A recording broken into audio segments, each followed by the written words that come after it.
All right, ladies and gentlemen of the YouTube citizens, y'all know who this is. This is your boy True Inferno, and this is the 4th installment of International Inferno.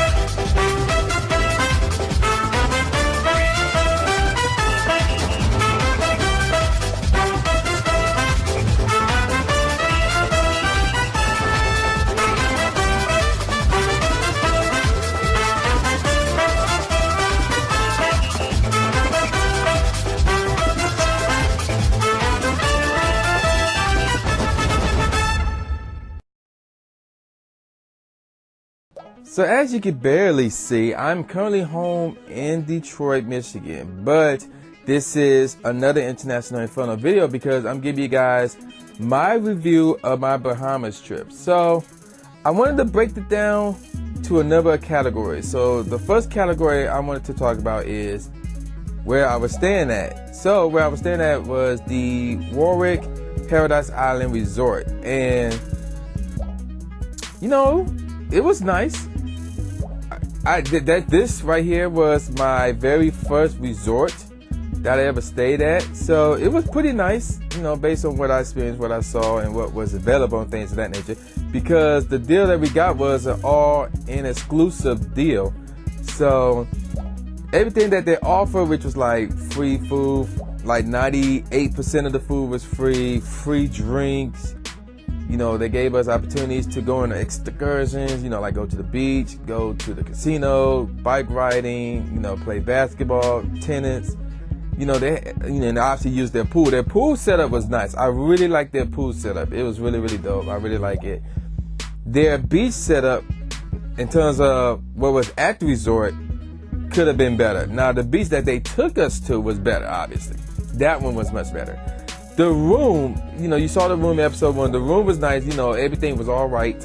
And the view that we got was okay. That I got, rather, was okay. Obviously, there was worse views there, and I've seen that firsthand. But my view was pretty much okay. Could have been better. I wish I could have had a balcony with my room. There was some rooms that had balconies. I wish mine had one. But, you know, it is what it is. So, the thing was, if I were to look at that resort inside of Pokemon Go, and I showed you this on the first 2 videos actually, there was nothing there. Like, no Pokemon was spawning, there was no Pokestops, there was no Pokegems, there was nothing at the resort. You had to leave the resort to go to the nearest Pokestops, to go to the nearest Pokegems. So, in terms of Pokemon Go, like if you play Pokemon Go, you want to go to the Bahamas, Warwick Paradise Island is not the place for you. I'm letting you know right now. If you play Pokemon Go, do not go to the Warwick. Don't do it. Don't do it. But in terms of what they had outside of Pokemon Go related, it was pretty cool. It was pretty cool. Now, there was other resorts there. Now, if the other resorts offer the all-inclusive deal or package like the Warwick did, then I would say try those instead. You know, try those instead. Because, yeah, there was some hiccups. Like, for example, we got there early, so our rooms wasn't ready, but that's not on them. But the fact that the rooms that we paid for wasn't available, that was an issue right there. So some of us had to resort towards getting rooms on the 3rd floor as opposed to the 6th floor or even the 4th floor. So, and we was not all together. So that was another issue right there as well. So there was that. There was another issue where on our first dinner there, they couldn't sit us all together. That was another issue. And the food that they had there was just okay. It was nothing spectacular, anything like that. But their drinks for the most part was good. So overall, again, outside of Pokemon Go, if you were to go to the Bahamas and if you had to pick a resort, if the Warwick was the only resort in Paradise Island in the Bahamas that had the all-exclusive deal, you take that, because free food for the most part, free drinks, you can't beat it. You really can't beat it. But if there's other resorts, like I've seen other resorts, you know, there was 3 hotels or resorts in Atlantis. There were 2. There was the Rio, and then there was another one, I forgot what that one's called, and they were pretty close to Atlantis. So they could have had an all-exclusive deal. Any other spot on Paradise Island rather, had an all-exclusive deal where it's like free food, free drinks, and things of that nature, I recommend you go there over the Warwick. The next thing I want to talk about was basically everything that we did. So Monday, when we got there, we were basically at the resort the whole time, outside of me walking from the resort to the casino, the Atlantis Casino. And then Tuesday, we went to the downtown Bahamas by a ferry boat, and then we took a cab back.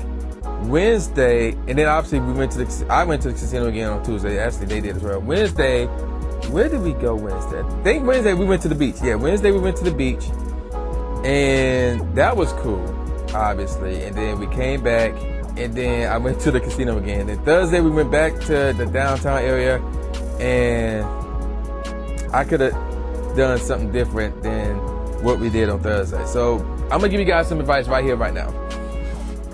Now,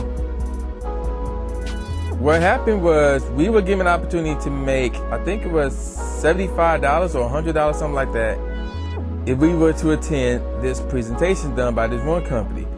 And we spent like 2.5 hours in there, where originally it was supposed to be 1.5 hours in there.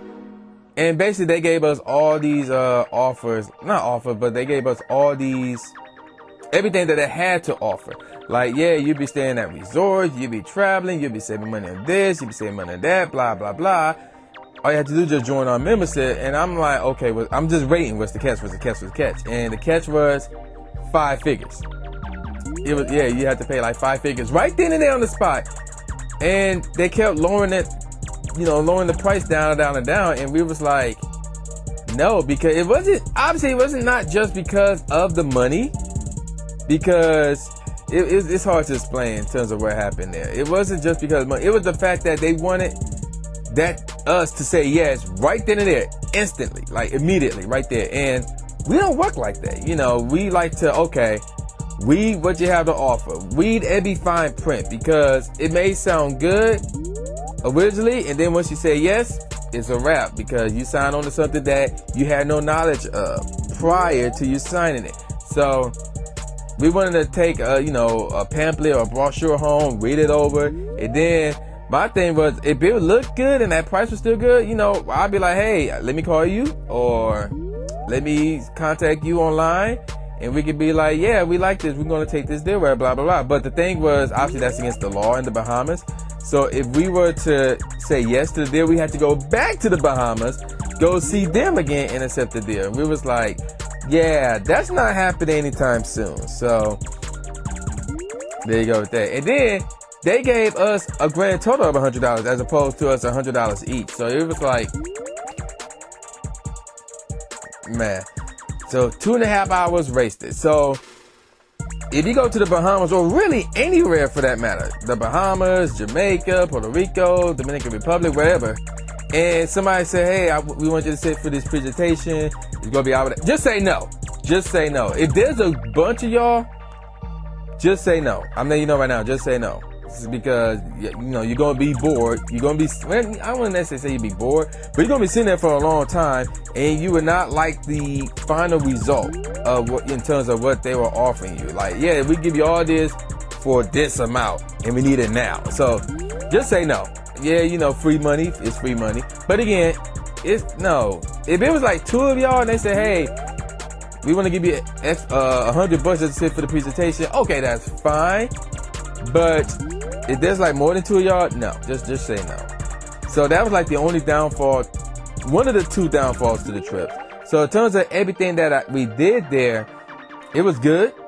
It was great, actually. Could have been better. That whole Thursday fiasco messed it up, because I could have been in the downtown Bahamas hunting down Corsolas, hunting down hero crosses, playing Pokemon Go, as opposed to just sitting in this one spot for 2.5 hours and basically do nothing, listen to this pitch that this one guy was giving us. So yeah, there you go with that. Now let's talk about playing Pokemon Go down there. Playing Pokemon Go down there was hard. It was really hard because of the lack of Wi-Fi. You need Wi-Fi to play the game. Now there was certain spots, certain areas that had Wi-Fi, but it wasn't, stable. I don't want to say stable, but it was only restricted to that area. And even all in Atlantis, like they had two types of Wi-Fi. There was, Wi-Fi for the guests and contemporary Wi-Fi for, anybody who just happened to be in there. The contemporary Wi-Fi was at certain spots within Atlantis, which made no sense to me at all. It should have been all over, or just about all over. Cause yeah, there was some spots that was reserved for the guests only. So yeah, that's different. But like, there was other spots where the guests and visitor could just walk around freely, and there was no Wi-Fi for them. I'm like, what? That makes no sense. So my advice to you is this: if you ever go to the Bahamas, and once you get your bags, or before you get your bags, the first thing you should do if you play Pokemon Go, you must either bring your own portable Wi-Fi or go somewhere and ask where can you rent your own portable Wi-Fi. You would need Wi-Fi to play Pokemon Go down there. Like, there's no other way around it. You need Wi-Fi to play Pokemon Go, because I missed out on a lot of Corsolas. I missed out on a lot of Pokemon because of the lack of Wi-Fi. Now, granted, I did end up with 8 Corsolas, so yeah, that was good, but I could have had more. That's the point. So when you go to the Bahamas, or when you leave the country, period, and you arrive at your destination, you must ask for portable Wi-Fi. You got to see at the airport. You must go and see, hey, where could I go to rent my own portable Wi-Fi device or something along those lines. You must do it. You must do it. Because the hotel won't know. I asked them. They was like, yeah, we got our own Wi-Fi. The casino, Atlantis got their own Wi-Fi. And I was like, no, I actually want like a portable Wi-Fi device that I can take with me wherever I go. They was like, oh, I don't know about that. So don't resort to asking to the hotel, the resort, wherever it is you're staying at. While you're at the airport, you ask them. So, overall trip of the Bahamas, it was great. It was cool hanging out with the family throughout, the 5 days we was there. The weather was really hot during the day. Obviously, that sun didn't help at all. But when the sun was not there, or was behind clouds, it was pretty cool. And at nighttime, it was pretty cool. Beach was nice. I really liked the beach. It was crazy. Jet skiing was fun and scary at the same time. They went on the banana boat. I was straight on that. And, I really have a good time. Now, do I see myself going back to the Bahamas? Not anytime soon. But I'm not going to say never. But not anytime soon. So, that's my overall view on my trip to the Bahamas. Pokemon Go, that experience could have been better, obviously, because of where we were staying at and the lack of Wi-Fi.